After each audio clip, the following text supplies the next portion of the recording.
Another update from Ripple on Ripple payments. 100 billion processed, 60 plus markets, 51 real-time rails, ROUSD at 1 billion market cap in under 1 year. That is way faster than Tether grew, by the way. Way faster.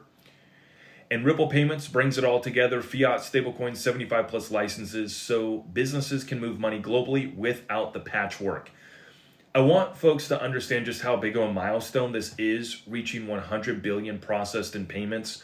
I remember during the SEC versus Ripple lawsuit, I remember hearing, basically reading. Sorry, I read a comment that threw me off. I remember during the lawsuit when they were still releasing the reports, right? And it was funny reading the SEC basically arguing how the reason why the penalty had to be so big against Ripple was because of how successful their products were. And one of the products at the time was on-demand liquidity, and before that you had RippleNet. And on-demand liquidity was the portion of Ripple payments that used XRP. RippleNet was the portion that didn't use XRP. So that was traditional fiat rails. That was Ripple was basically accounting for 20% of the total USDC supply.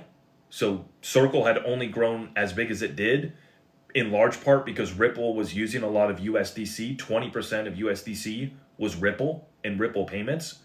But that was the RippleNet side of it. I love what Ripple did, though, is they basically just merged everything into Ripple payments.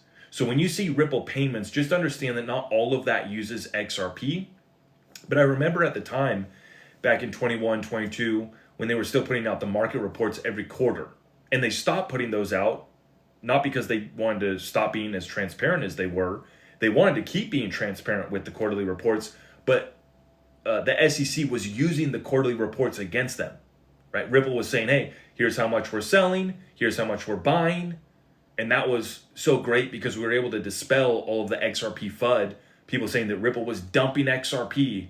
It's like, well, the real reports actually show us that they sold off about 10 billion XRP and they bought back 10 billion XRP in their on-demand liquidity flows in that part of their business. So it was like, yeah, Ripple's selling off XRP for on-demand liquidity exclusively, and then they're also buying it back, right?